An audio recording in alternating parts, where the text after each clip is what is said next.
By the spring of 1943, the Canadian Field Army in Britain comprised of an Army headquarters, 2 Corps headquarters, 2 armored divisions, 3 infantry divisions, and 2 independent Army tank brigades. Since January 1943, selected Canadian officers and non-commissioned officers had gained battle experience in North Africa, but no Canadian units took part in the Tunisian campaign.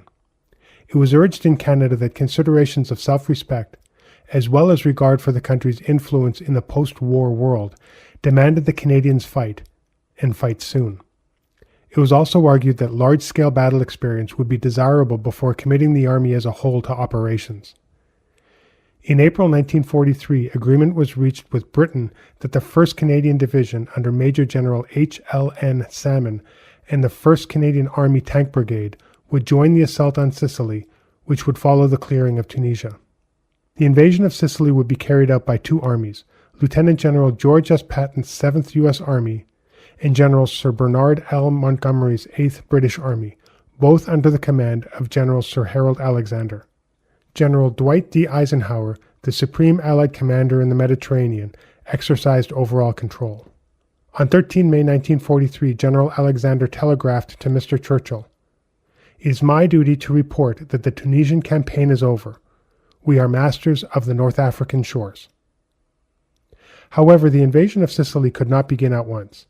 The various assaulting forces had to embark at widely scattered points: the United States, Algeria, northern Tunisia, southern Tunisia, Egypt, Malta, and Britain, and they would only gather at sea on the eve of the attack.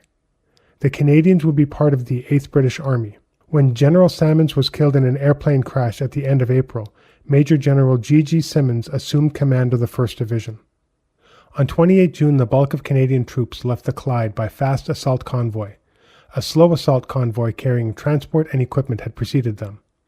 The tank brigade sailed in follow-up convoys.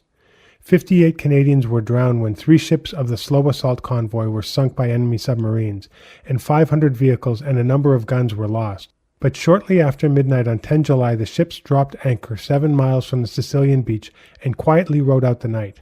The armada of Allied ships presented an enormous target, but the enemy made no move.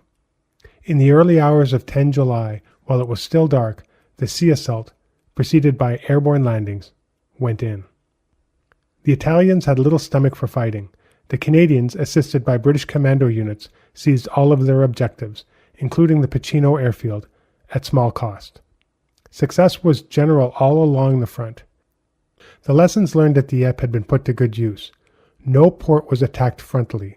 Instead, the attackers assaulted and were maintained over open beaches, as was to happen again in Normandy in 1944.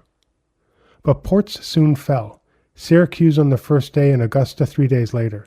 The 8th Army now struck northward along the narrow coastal plain to seize Messina at the northeastern tip of Sicily and cut the defenders' escape route. German forces reacted swiftly to the British thrust, concentrating in front of the Great Cone of Mount Etna and blocking the coastal road to the port of Catania. Thus, in the next phase of the campaign, the Americans on the Allied left found themselves confronted in western Sicily only by Italian troops, while the 8th Army on the right had to deal with stubborn German defenders.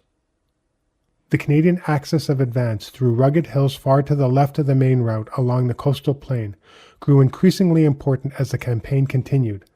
By 20 July, it became clear that the 8th Army's right could make no progress south of Catania, and that the main effort would have to be on the left.